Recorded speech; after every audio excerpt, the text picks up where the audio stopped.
imitsina tamoyda lona tamlakpani nangbu fajai haina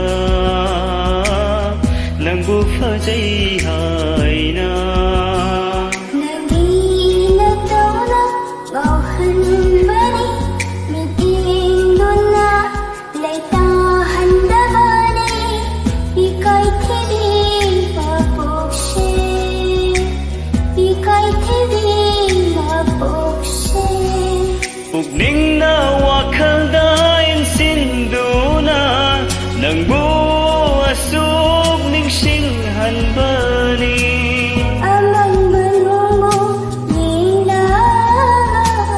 kaurang bako pading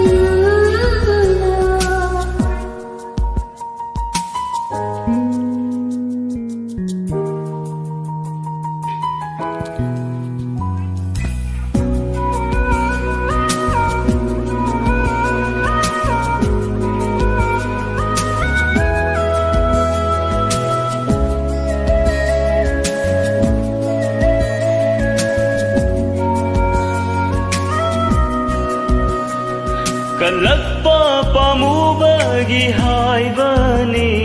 nungsiba henmanba nawajabani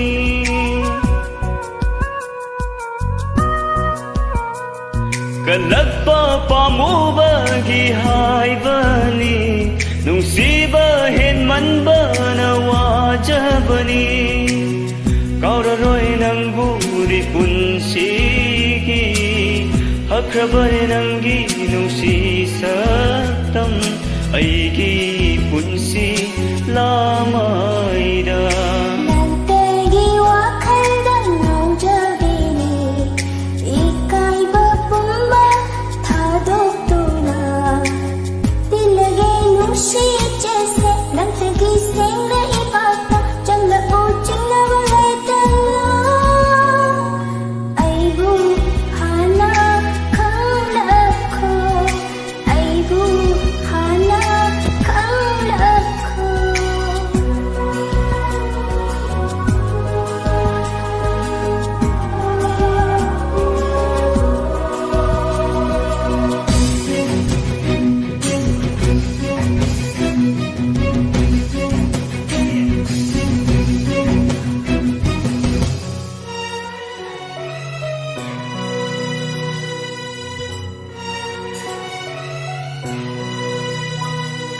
waramba chingnaba makrabara ningliba khalliba chumlani waramba chingnaba makrabara ningliba khalliba fanglani singali banungsi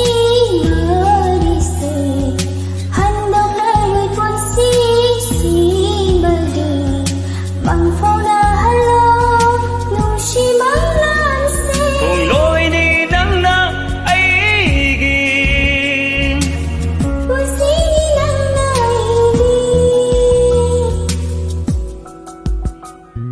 marol thoktraba imitsina tamoyda lona tamlakpani nangbu fajai